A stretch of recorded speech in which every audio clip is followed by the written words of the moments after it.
Hello, boils and ghouls, and welcome to a Comic Book Orange Halloween edition!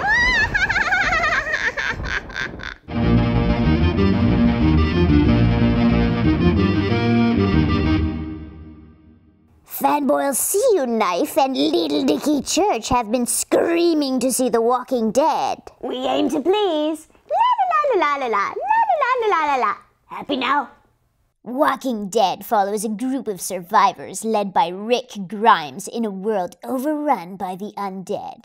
Like the beast works in the genre, writer Robert Kirkman focuses the story not on zombies, but on the characters trying to keep alive. With the luxury of an on-ghouling series, he stakes his time with long, peaceful periods of character development, followed by a surprising but logical twist, like another undead attack or a betrayal. Of course, some accuse Kirkman of moving the story way too slow, like the shambling pace of a zombie. Adlard's dark art delivers in every situation, whether depicting the gruesome horror of being eaten alive, revealing the mental anguish of our heroes, or showing a touching moment between characters. Blech. You don't need to eat half a brain to know that Walking Dead is excellent, and we give it 4 pumpkins out of 5. When we come back, we'll review Wormwood and From Hell. Hey, did you know comics have a long tradition of interactivity? Yeah, before the internet there were letters pages. Fans would send in questions and comments, and creators would print those letters along with their responses in the next issue. Now, these days a lot of comics have ditched the letters pages, but Pulp Secret thinks some traditions are worth keeping. Send an email to tips@pulpsecret.com, upload a video comment, or leave a message at 888-841-7549 and let your voice be heard, literally. Pulp Secret, keeping the tradition alive. Ooh, nothing like the fires of hell to say sayonara to those last few pounds of flesh. Of course, the expectations of mommies and daddies can be pretty hellish, as seen in Chronicles of Wormwood. Danny Wormwood is the Antichrist, a television producer who has a potty-mouthed rabbit, and whose best friend is Jesus, now a brain-damaged African-American.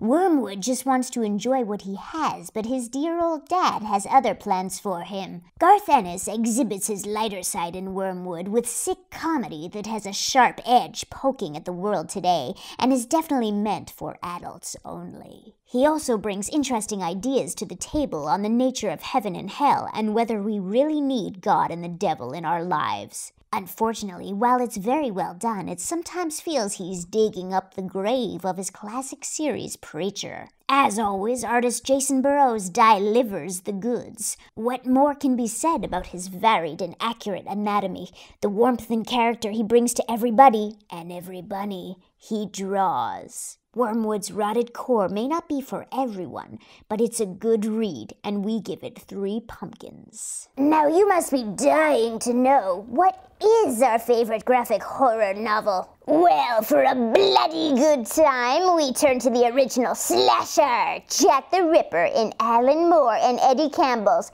From Hell! We already used that gag. Pay no attention to that gruesome horror that was a movie a few years back. Moore is at the top of his game, tying together horror, history, conspiracy, and even fantasy, and makes the shocking but convincing suggestion that the murders were the model for the 20th century. Everything from media coverage to the rise of Islamic fundamentalism is touched in some way. The art by Eddie Campbell is also brilliant. He brings such fine details with a very rough style. You feel the grit and grime that was Victorian England and the sickening dissection that took place after the murders. Every fanboy and fanghoul must read this tome once. From Hell gets 5 pumpkins out of 5. Well, that's it for this week's show. Go to comicbookorange.com to submit your own reviews, or leave us comments on Pulp Secret or on YouTube. Speaking of comments, Tom Newcomb says, "Are you the good Casey or the bad Casey?" I'm dead Casey, Bombardum's favorite, jerk. Mooresville asks, "Is Alan Moore still alive? Does death matter?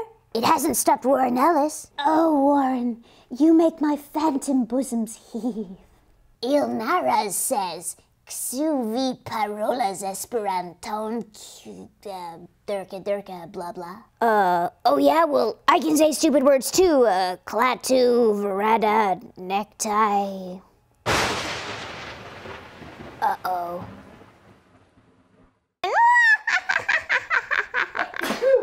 Well, Bless you.